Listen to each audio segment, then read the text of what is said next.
What is up, everyone? I'd like to welcome you to the very first installment of Analyzing Not So Smart Comments. I'm your host, King Spider, and today we are looking at a comment that someone thought was a chef's kiss of an argument, and it wasn't even really a chef's.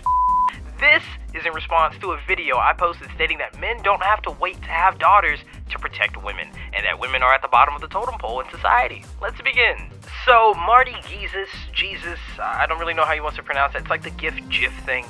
Marty commented, "Women aren't at the bottom. They're privileged as hell, especially white women, who somehow you've let be at the forefront of women's rights movement, despite the fact that they have never gone through any so-called oppression." Alright, buddy. Let's use this as a moment to educate ourselves. First, we're gonna note all of the ways that he decided to try to flip the script. Analytically, of course.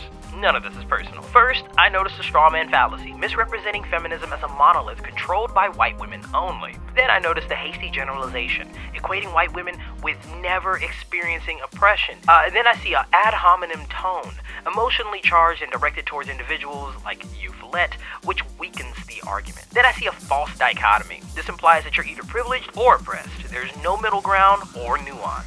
While it's true that white women statistically have more privilege than women of color in many Western societies, higher income, better healthcare access, etc., this doesn't mean that they are universally privileged as hell or immune to systemic issues like gender-based violence, wage gaps, or underrepresentation.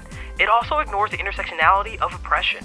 The idea that someone can be privileged in one area, race for example, while still facing disadvantages in another, like gender. There's a historical truth here. Early mainstream feminism, especially first and second waves, did center white women and often excluded women of color and queer voices. However, modern feminist movements have been increasingly led by the inclusivity of Black, Indigenous, Latina, Asian, disabled, and LGBTQ women. So, this critique doesn't fully reflect today's landscape. Marty is also assuming that I'm personally responsible for this history, which is a rhetorical fallacy. Quote, "despite the fact that they have never gone through any so-called oppression," end quote.